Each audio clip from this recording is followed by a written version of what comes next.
Today we have assembled here to do puja to Buddha. As you know, Buddha was a son of a king, and one day he was shocked to see a very poor man, thin man walking on the street, very unhappy person.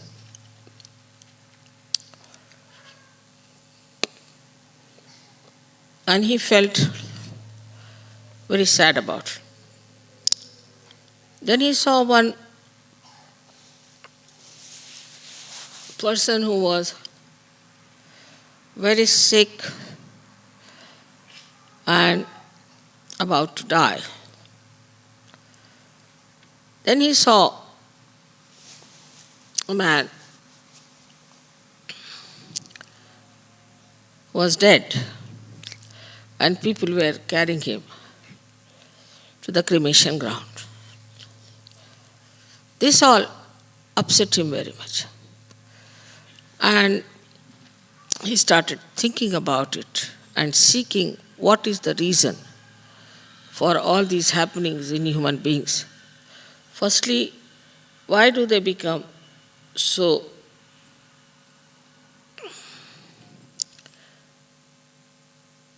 miserable or sick, or why do they die so miserably?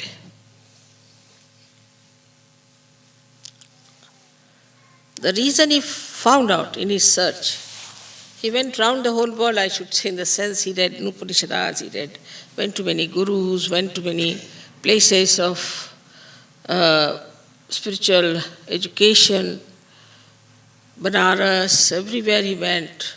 And ultimately, he was sitting under a banyan tree when suddenly his Kundalini was awakened by his Adishakti and he got his realization.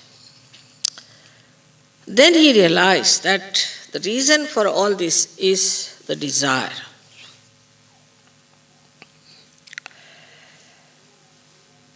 In Sahaja Yoga, we have now understood that all other desires are not pure desires.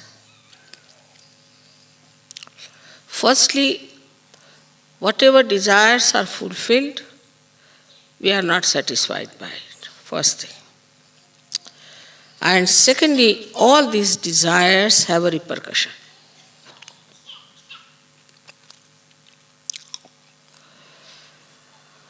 So what is the pure desire? That you all know is the Kundalini.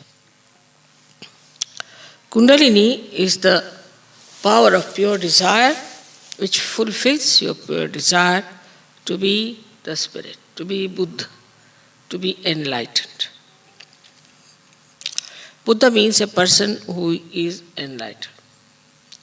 So Gautama became Buddha, as you people now have become Sahajogis. But because he went through all these various penances, whatever he learned became part and parcel of him. But in Sahaja Yoga, it is all Sahaj. So we always conclude everything that this is after all Sahaj.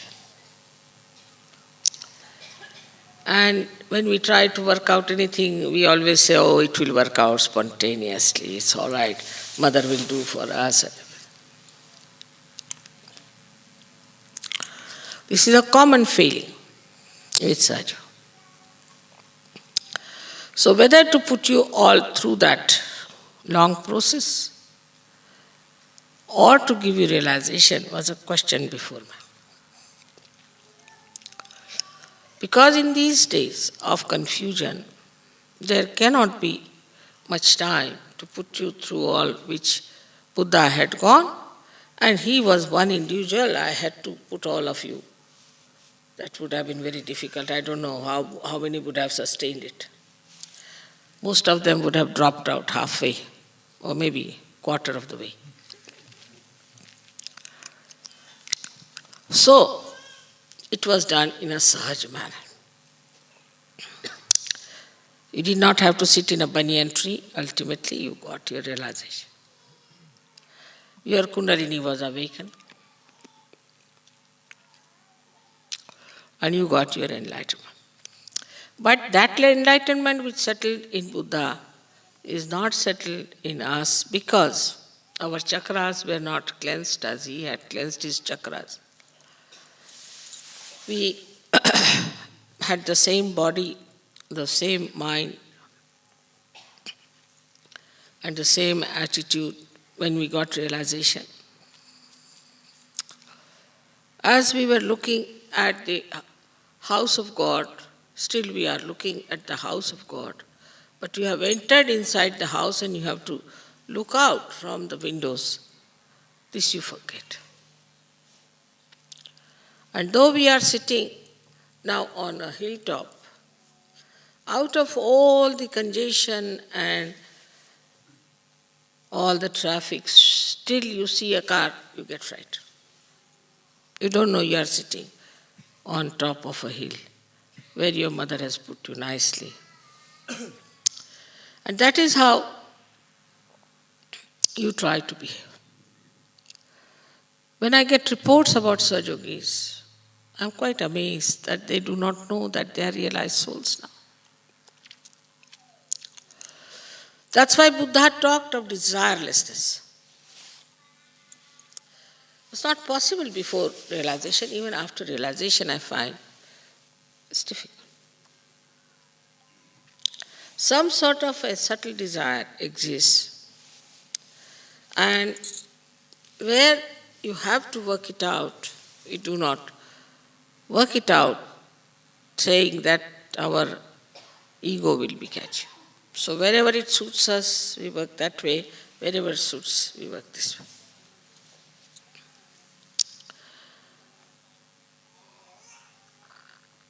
The solution of the whole thing is one, which I found out myself, was this, that it's a collective happening.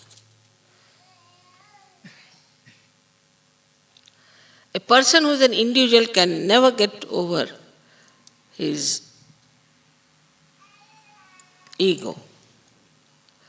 Individualistic person cannot get over his ego.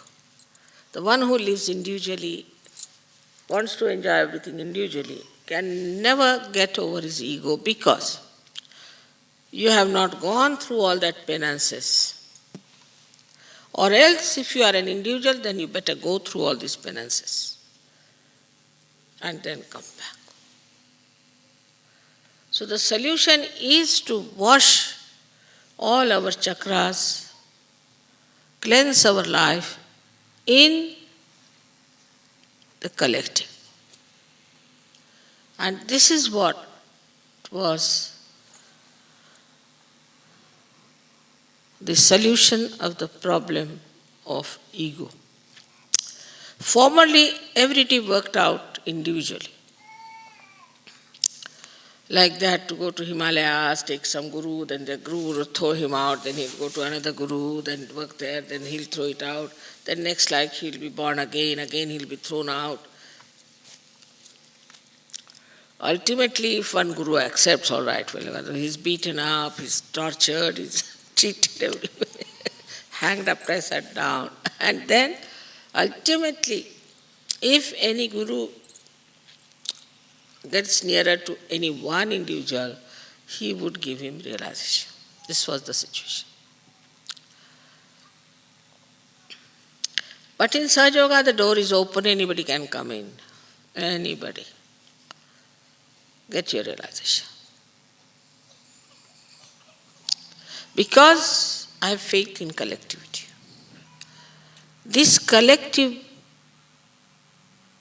life will definitely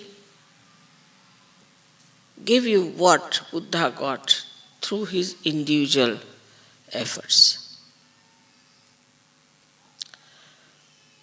But there also we fail, that we do not know how to be collective. individualism is all the time around us. In every way, we think of individuals. Wherever collectivity has worked, Sahaja Yoga has prospered. And wherever it has not worked, there has been a problem.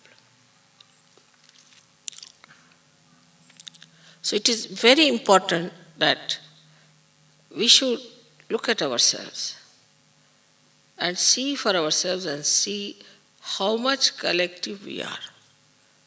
Do you enjoy collectivity or not? Are you aiming at collectivity or not? As soon as I thought of this Kabela place you have seen, and I thought that I'll make a little ashram there near the river for you. Immediately people said, Mother, is it all right if we buy our own houses here? Immediately. Then what is the purpose?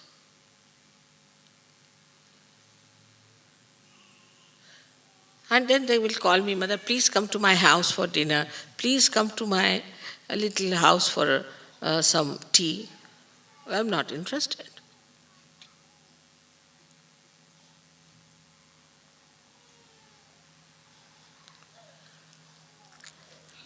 So in Sahaja Yoga, unless and until you really become collective in every sense, you cannot ascend and you cannot wash yourself, you cannot cleanse yourself. This point he did not say, but in a way he did say, because he has said, Buddham Sharanam Gacchami. First, I surrender myself to my self-realization. Then he said, Dhammam Sharanam Gacchami, means the dharma in me, I myself surrender to that dharma. That is spirituality. And thirdly, he said,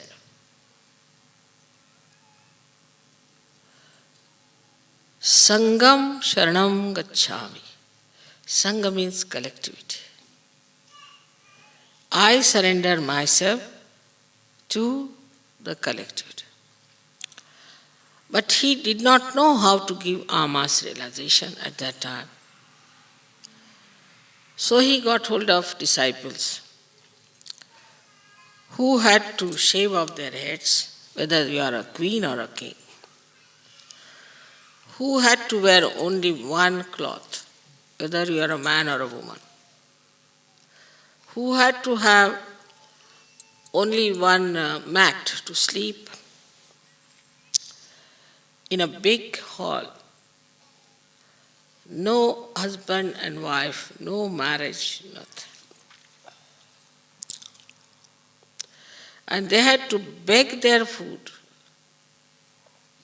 in the village and feed the Guru, and also they themselves had to eat that food whether it was sufficient or not.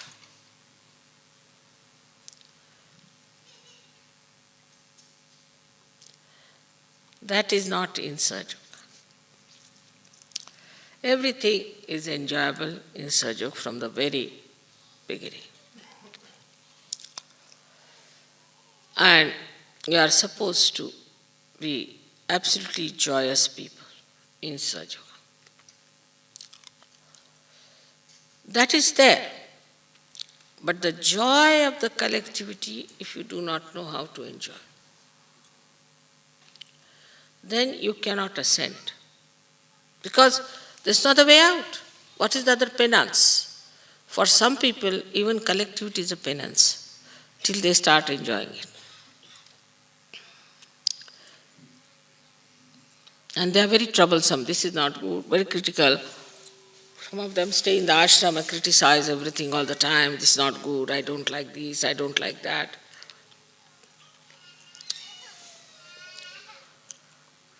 So here, in complete awareness, you cannot be mesmerized. If you are mesmerized, then you can live whatever way you like. But in complete awareness and full understanding, we have to become collective. This is one of the solutions for our cleansing. We can say like this, supposing my hands are dirty. So I go to one tap and I find this one drop coming. So can't wash.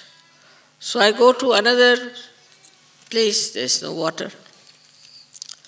Third place, I find there's nothing available. Ultimately, I reach the place where I find some water. Then I wash myself completely because I know I can't find it anywhere else. But in Sahaja Yoga, you are immersed in the water of collectivity. If you enjoy this collectivity and can swim in that, then there is no problem.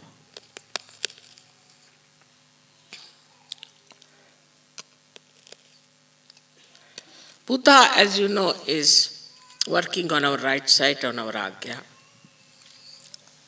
It's very surprising the deity like him to work on the right side. First he said, for the right side you should be detached, desireless. I mean, nobody would work if they have no desire and if they have no way of earning something out of it, I mean, in the normal sense. But desirelessly you have to work. Then only the right side can be conquered. Very symbolic. Normally the right-sided people are extremely thin, but Buddha is very fat. Normally the right-sided people are extremely serious, very serious. Even if you tickle them, they won't laugh.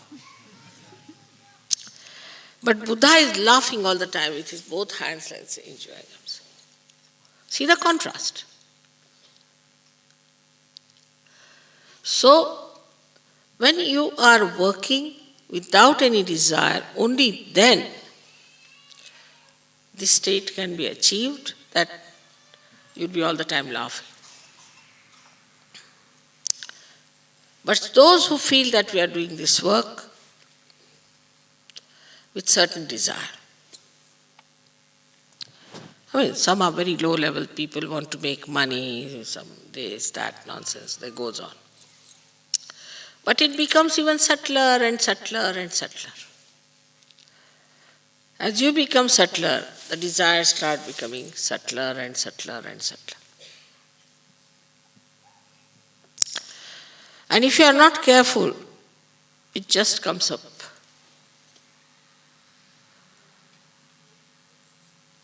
So he is the one who is on the right side placed going to the left side.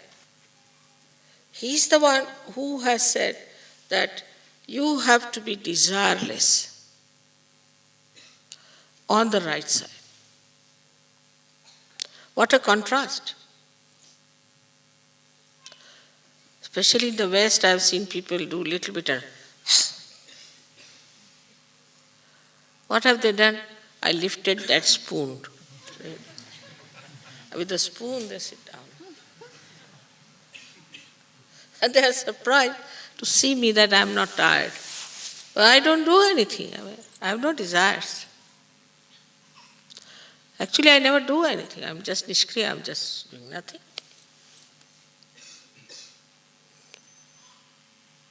So when you become that instrument, surrendered instrument, when you know you are not doing anything whatsoever, then on the right side, you achieve mastery. How you achieve mastery? You don't do anything, all right? You go to any shop and you get a jackpot without doing anything. You do not desire anything. And suddenly you find, which you have never even thought of is before you, there sits there, available for you. Just have it.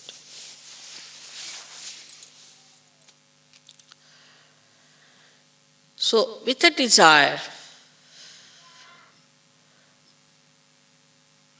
to achieve something when you work out, it also has a reaction. Every action has a reaction. But action without desire cannot have reaction because there is no desire already. Supposing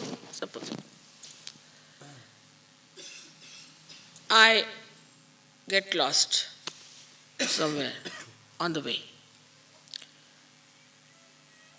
So I never feel upset about it because maybe I have to be there.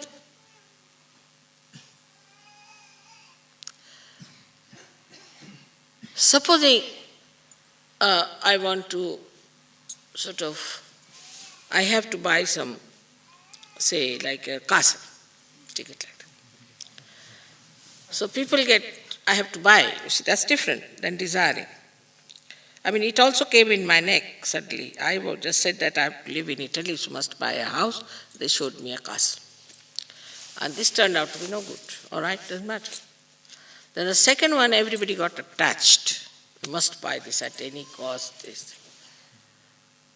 I somehow didn't like the place very much, but I said, all right, let their desire be fulfilled.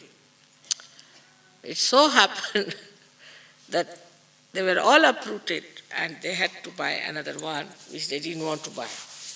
And I was very happy about it because I didn't desire anything. And it turned out to be the best. The reason is whatever is best happens to me.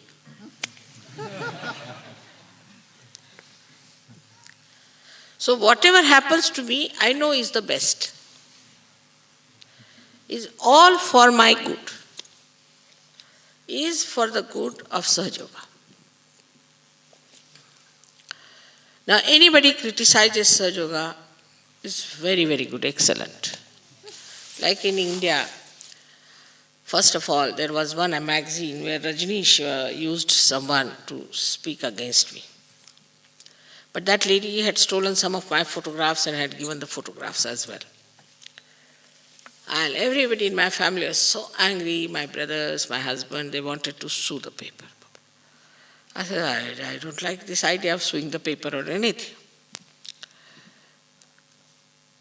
So when we had the first program in Delhi, it was so overcrowded that I could not even take my car inside. So the outside also was filled. And they had to put loudspeakers outside the hall. And I asked the people, how is it they are here? They said, we saw your photographs in the Illustrated Weekly and we were so much impressed. They never read anything.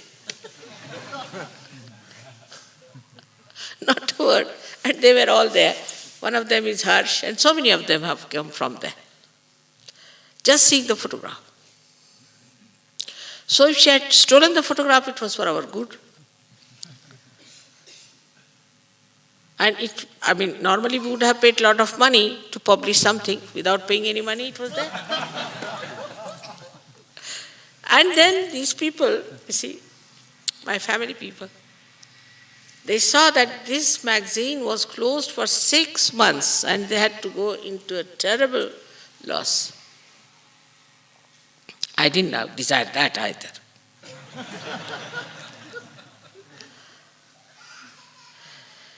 When you are desireless, you are happy because you are never disappointed. You are never nervous. So, to be desireless doesn't mean that you become something absurd or ascetic or anything like that. But not to expect something.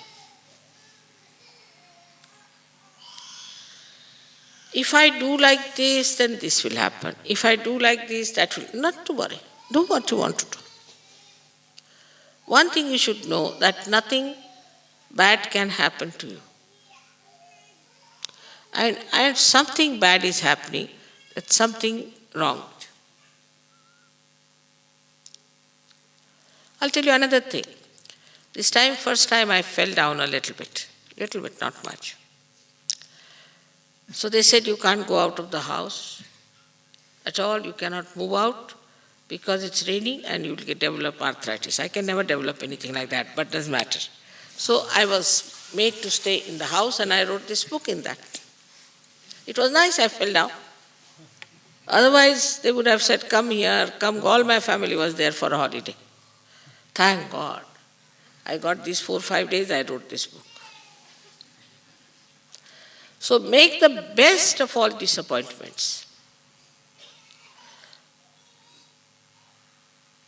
If there is a disappointment, just smile at it.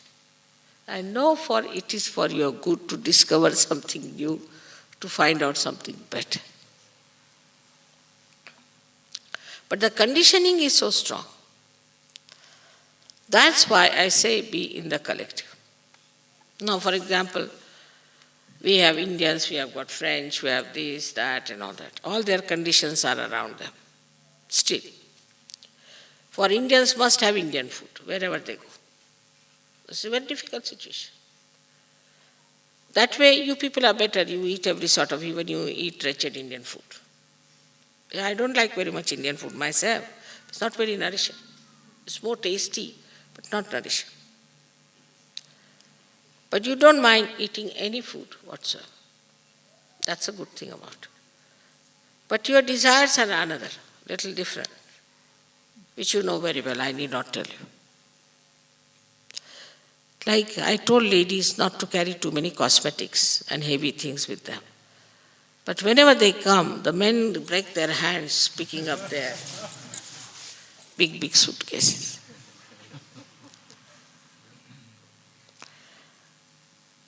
Now, I'm not saying that you should walk about in a manner that is not so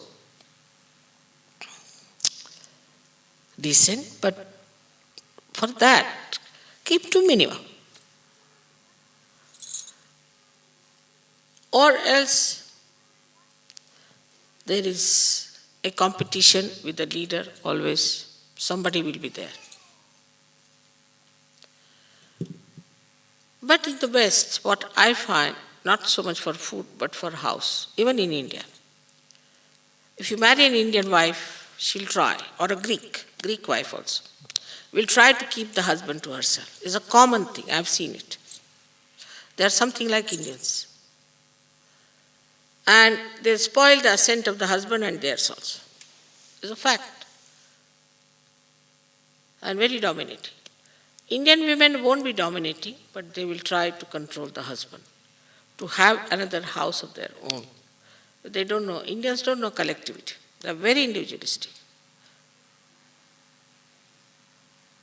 Now, with Sahaja Yoga, of course, they are learning gradually how to be one with others. Moreover, culturally, some people are different. So they stick on to their own culture. Of course, whatever is good in any culture should be taken, because whatever is universal culture is in Sahaja Yoga. But so many things there are where we just falter because of our conditionings. And that's why at the same time we had another great incarnation of Mahavira, who's pointed out what are the punishments for people who indulge into their conditionings. Many horrible things he has talked about. What will happen to people if they have their conditioning? Where will they end up? What will be their situation? What kind of hell they will get? This is being described, horrible things. Of course, I'm not going to tell about that today. But common thing about him and all his contemporary, like Buddha, Kabira, and all these people, there was one thing common which came that they, not Kabira so much as Buddha, that is better not even to talk about God, but to talk about abstract, about formless. Because the worst condition in those days was that once they started worshipping any deity or anything, they became complete slaves of that. Like Muhammad Sahib also said, he talked of Nirakar. But these two went even beyond that and they talked, there's no God. Better not talk of God just now. Better get your self-realization. I did the same in the beginning. I said, get your self-realization.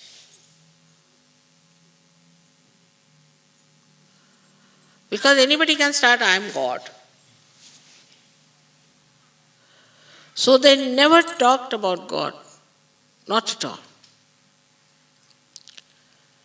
And they all the time said that there is no God, but it is yourself. They tabooed actually. They are called as Nirishwaras. Nirishwarvad. Did not believe. Both of them did not believe in God, but in self-realization.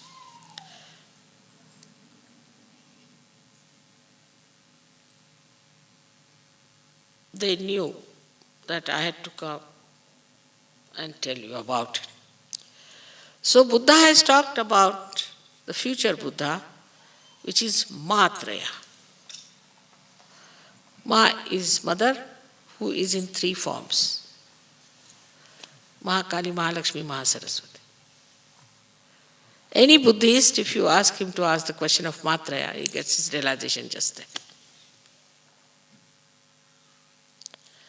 So he talked of Matraya because he knew that when Matraya will come, she will have to tell people about Ishvara.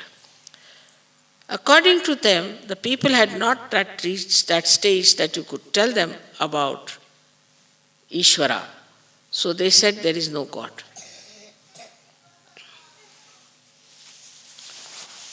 Just to accentuate self-realization. Atma-gyan, knowledge about yourself, self-realization. And early Buddhists, I am told, of course they were Bhikshukas, they were ascetics, but they had the experience of the cool breeze of the Holy Ghost. Just like the Gnostics, I think. But there were very few. There are not as many as you are, but quality-wise they were very high. Because all of them had come through that terrible penances. So quality-wise they were very high. And because the difference between them and others, the quality-wise, was so much that they could not impress the others, and so just it died out, I should say. But still we had Zen, where Viditama is another disciple of Christ, went down, of Buddha went down, and Tao. These two are the ones which are expressing Buddha's ideals about Sajo. Tao is nothing but Sajo. Tao means how it works out. And Zen system, Zen means dhyana. So they also believed in raising the Kundalini. They did not hit at that time anybody's spinal cord, but later on they started hitting people's spinal cord with some stick to put them into dhyana.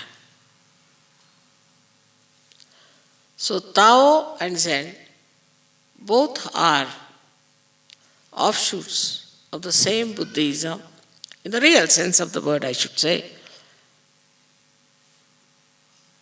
of their ascent, without talking about Ishvara, about God. But aims were the same, to become Buddha, but they also died out. I met the head of the Zen who came to me for curing. I asked him, I said, how is it you are the leader, you are not even a Kashyapa? Kashyapa is the one who is a realized soul. So he told me, confessed to me, they had only 26 Kashyapas throughout. And only after the 6th century they started, and very few were there, and it has died out. That means how lucky you are that you are all realized souls. So for our banyan tree is the collectivity. We have to make ourselves subtler beings, to be one with the collective. And that is very enjoyable, very beautiful. Those who cannot do it, cannot progress in Sahaja Yoga, they are problematic and they create problems and they trouble everyone. Their attention is bad and no one knows how they stand.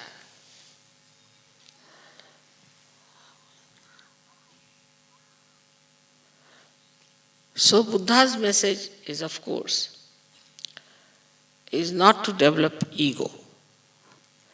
But how do you do that? First of all, whatever you are doing, you have to say, I am not doing it. It's Mother who is doing it, or God who is doing it. I am not doing anything.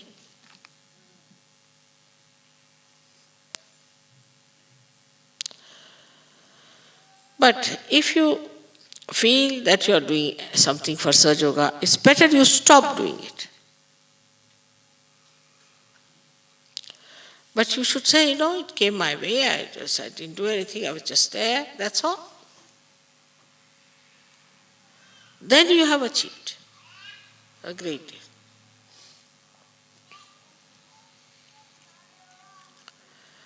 And the second thing is of desire. Even desire of anything, of smallest thing or the biggest thing, or even loving your children, loving your wife, this, mine, all those things. All these desires, if they are not fulfilled, you feel frustrated, then you must know that there's something wrong with it.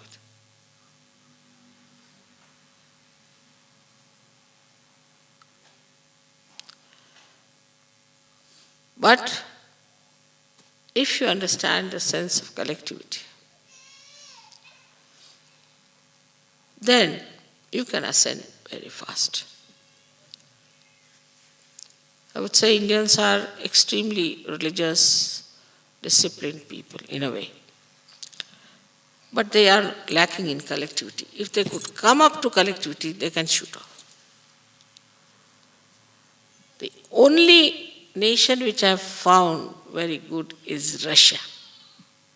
Because of communism, they are collective and desireless. Because all their desires were fulfilled by communistic ideas. They didn't have any choices left. And also they were collective. In a way, communism has suited the public, not the government. While the other way around, democracy has suited the government to make money, but the public has suffered.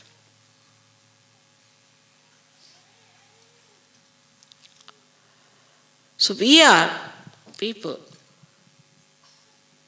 who have not been able to know about collectivity. So I would say the collectivity develops faster in the West, no doubt, much faster. But desirelessness is less. So it's like somebody has the teeth and somebody has the food sort of a thing. If we can see ourselves as we are and try to understand that either we have this problem or that problem, if you could just somehow or other neutralize this one-sided problem, you could be there. Because if you solve one, you can go to another, from there to there. But just to stand in the center and see for yourself, what are my desires? Count them one by one. I mean, if I have to think what is my desire, I become thoughtless. Really, my position is horrible. If I have to think, what should I desire now? I become thoughtless. Sometimes I develop some ego. I don't know from where to start. Must have some ego after all. Everybody has, so why not me? I don't know how to start it. Then, we also have these conditionings of developing this horrible thing called guilt. I mean, it's another, at the time of Buddha, nobody had this problem, I think. This is a modern technique to feel guilty. Some sort of a modernism in it, because I don't know how it is worked out. And this modernism of this horrible thing called guilty is something really has come to my lot to clear out, not at the time of Buddha. I never had this. Otherwise, he would have paved way for me, but that he did not. He's left it to me to clear out your left Vishuddhis and mine also all the time hurting me here.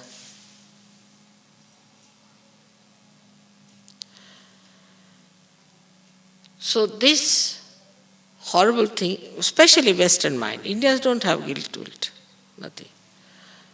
But this has to be overcome.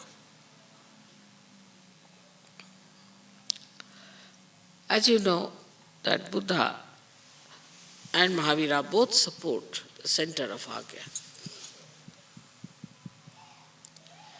So, if you have to have a very clear-cut Agya Chakra, then on one side, you should be desireless.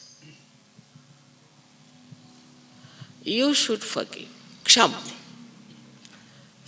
Ksham is the Bija mantra, is to forgive. Bija mantra of right side. Ksham, I forgive. And the left side is hum. Like the left-sided person always feels, oh, I'm no good. This, he has to say, no, I'm good. Hum, I am. So hum and ksham, these are two bija mantras which we have to say. Of course, if you say, they will act, because after all, now your pranas have become pranavas. Your breath has become enlightened. But rather weak, I should say. It doesn't matter. Your mantras can act. You must use these two bija mantras to clear out your agyas. But Mahavira has a solution for this, that after realization, if you catch your agya, you get a terrible headache. That's Mahavira style. You do anything wrong, you get punishment.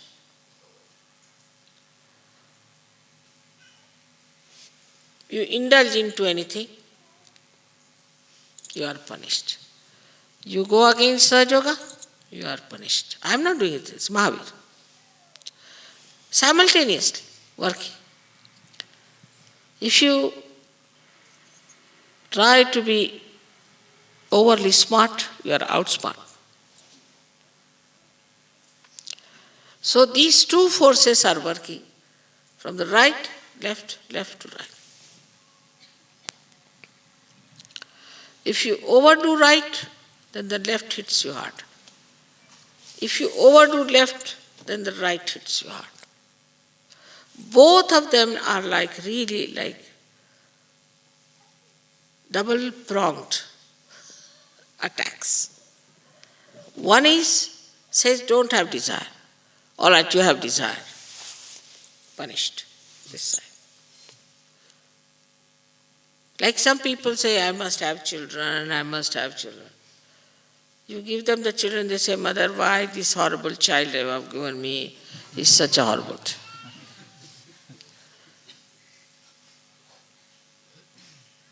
Then somebody says, Mother, give me a lady from, say, Maharashtra. Recently there was a case like that. She was bothering too much, Mother, give me one lady from Maharashtra. And a real special style came to punish. They said, no more from Maharashtra. And she was really, I've never heard of such a woman in Maharashtra. Horrible. Because she was insisting on it, so she had it. She says, no more from Maharashtra.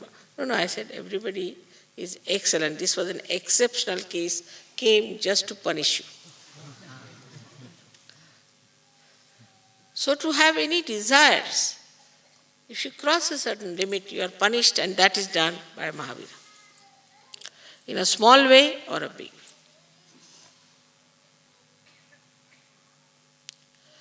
Like there was a little boy who came to London, very bombastic.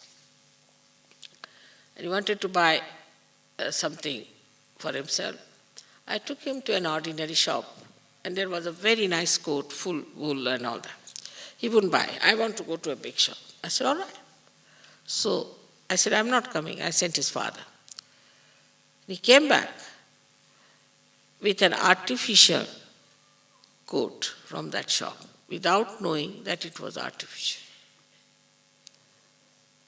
Because he wouldn't take something from an ordinary shop. So in the big shop, very nicely, big price they gave, and this they got.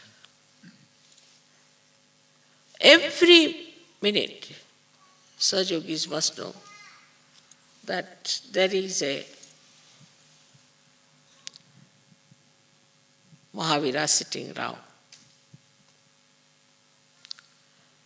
Also, Buddha is there who gives you an indication that don't do this. Do not desire so much. He puts limitations to you. But if you don't listen, then all right, Mahavira is there to correct you. Up to a point he goes. Then you get headaches. Then you say, Mother, why did I get headaches? You asked for it. It's such an automatic machinery that we have to be very careful as Saj Yogis. So today's understanding should be that we all should become collective from inside. We should not grudge or grumble about it and enjoy the collectivity. But the second side of collectivity is this, that do not try to exploit the collectivity. Otherwise you will be in trouble.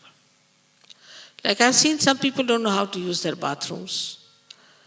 When you are collective, you have to be respecting the collectivity of others. By your presence, another person should not by any chance suffer, or should not feel in any way insulted or inconvenienced. So when you are in the collective, it should be such that another person should enjoy your company, enjoy your being there. That is something where there is no problem.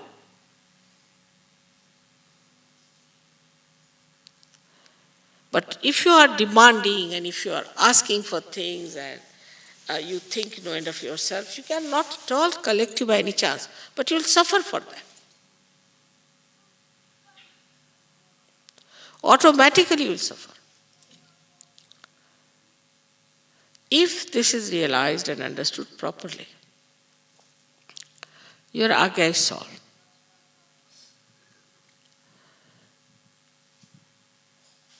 like anger.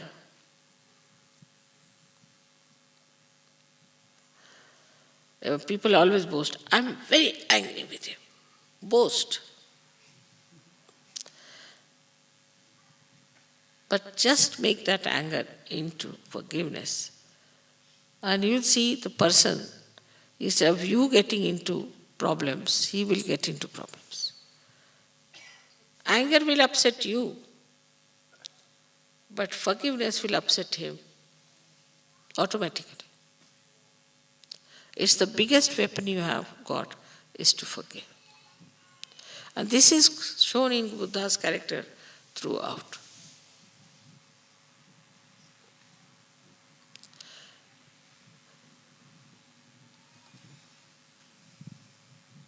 And this will give you self-respect. That you are not disturbed by anything. Like a ship has to be seaworthy. If you put the ship on the sea and if it breaks, what's the use of making a ship? What's the use of a Sahaja-yogi who gets disturbed at every moment? You have to be seaworthy. And if you are seaworthy, nothing can disturb you, all right. The elephant is barking and the dogs are barking. All right, let them bark, what does matter?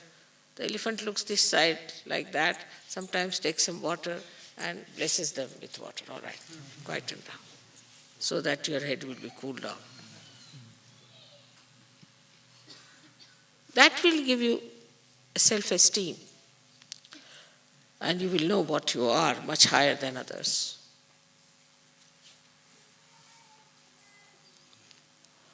And this is what is how to get rid of your ego, which is a very, very big problem according to you people. But then how to get rid of ego. Ego can be said, you go.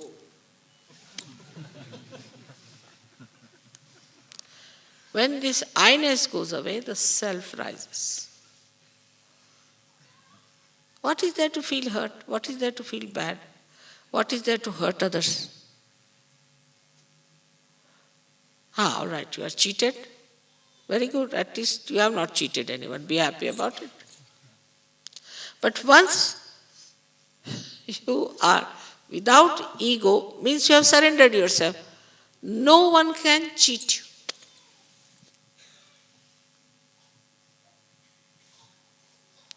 Can you understand that?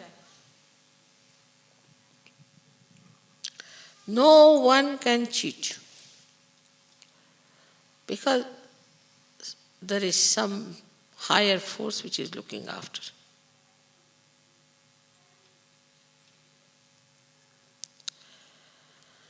This is the way we should understand Buddha. This is, we should know our Buddha qualities. This is how our ego can be dissolved. When you say, Mother, we surrender to you, that just means that you give this horrible ego a complete holiday.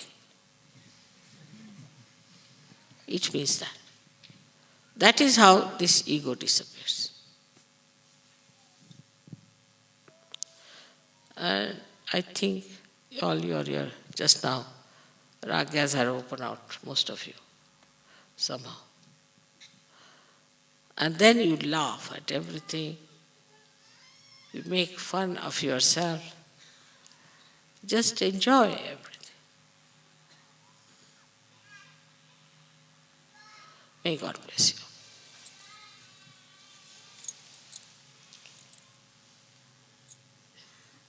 Can I have some water, please?